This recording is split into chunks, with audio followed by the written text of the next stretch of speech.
Point समझना है। बेटा तुम खड़ी क्यों हो क्लास में? सीट नहीं मिल रही, आगे आ जाओ, थर्ड लाइन में आ जाओ, थर्ड लाइन में बैठा लो बेटा इसको। फिर तेरी बहन को जब कोई कहेगा यहाँ आके बैठ जा, फिर अच्छा लगेगा? थोड़ा लिमिट में रहना चाहिए ना। बैठ जाओ बेटा। चलो अपने देखो, अपने व्यवहार को ऐसा रखो जैसा तुम दूसरे के साथ करो, तुम्हारी बहन के साथ वही होगा। यहाँ नहीं, जहां वो कॉलेज में जाएगी वहां होगा, बस में होगा, ऑटो में होगा। समाज सबसे मिलके बनता है। तुम घटिया हो ना किसी के लिए, तो तुम्हारी बहन के लिए 100% कोई ना कोई घटिया। भगवान जो है कर्मा रिटर्न्स बैक है, ये सीधी थ्योरी है ये। और ये मैं अपने लिए भी मानती हूँ, मैं अपनी बेटी के लिए भी मानती हूँ। मैं जैसा कर रही हूँ ऐसा ही मेरे साथ होगा, या मेरे घर वालों के साथ। तुम जैसा कर रहे हो ऐसा तुम्हारे भाई बहनों के साथ होगा ही होगा।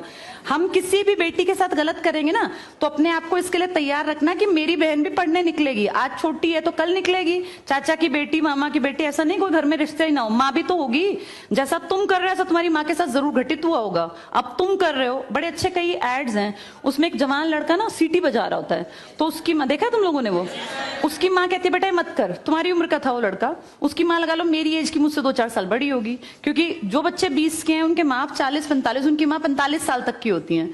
तो लगातार सीटियां बजा रहा है, उसकी माँ उसको कहती है बेटा मत कर, वो इरिटेट हो जाती है। तो वो फील करता है कि मेरी माँ ऐसा क्यों, मतलब क्यों चिढ़ रही है सीटी बजाने से, घर में बैठ के बजा रहा था सीटी। तो उसकी माँ को याद आता है कि जब मैं रोज बस स्टॉप पे जाती हूँ, 45 साल की अधेड़ उम्र की एक औरत, एक घटिया लड़का, मतलब ऐसे नहीं होते बिल्कुल ही घटिया जिनकी परवरिश हो, वो रोज उसको परेशान करता है, उस 45 साल की औरत को। तो उसको फिर फील होता है कि ये मेरा बेटा जो हरकत कर रहा है ये उस लड़के से मेल खाती है। बहुत अच्छा ऐड है, उसका एसेंस बहुत अच्छा निकल के आता है कि एक्सप्लॉयटेशन सिर्फ जवान लड़कियों का नहीं होता। आप गलत कर रहे हो ना, कोई आपकी माँ के साथ, आपकी बहन के साथ कहीं ना कहीं कोई गलत करेगा फिर। इसलिए समाज को अच्छा बनाओ, क्लास को ऐसा बनाओ, कोई लड़की वहां से अगर आ रही है और तुम कह रहे हो यहाँ आ जा, तो ये ठीक है, ये अपने आप सोच के देखो, ये हमारी परवरिश को भी दिखाता है कि हमारी परवरिश कैसी माँ ने की है। अपनी बेटियों को जितने हम संस्कार देते हैं ना, उससे ज्यादा बेटों को देने चाहिए, क्योंकि गलत करने वाले लड़के ही तो है ना, किसी के प्रति गलत कमेंट करने वाले।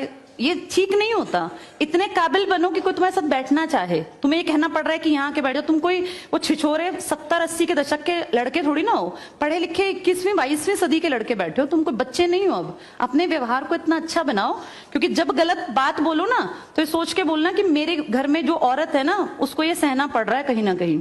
तुम ही लोगों ने समाज बना रखा है, इसको घटिया बना लो चाहे अच्छा बनाओगे तो पूरा समाज अच्छा बन जाएगा। घटिया बनाओगे तो तुम्हारी माँ को भी 100% सुनना पड़ता होगा, क्योंकि ये कर्म है, ये किसी को नहीं छोड़ते।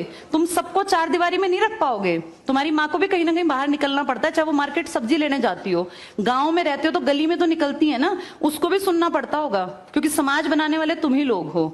तो ये ध्यान रखो सबको कि भाई किसी को हमारे किसी भी कमेंट से बुरा ना लगे, और इनको अलग मत समझो, जैसी तुम्हारी बहनें ऐसी ही ये हैं।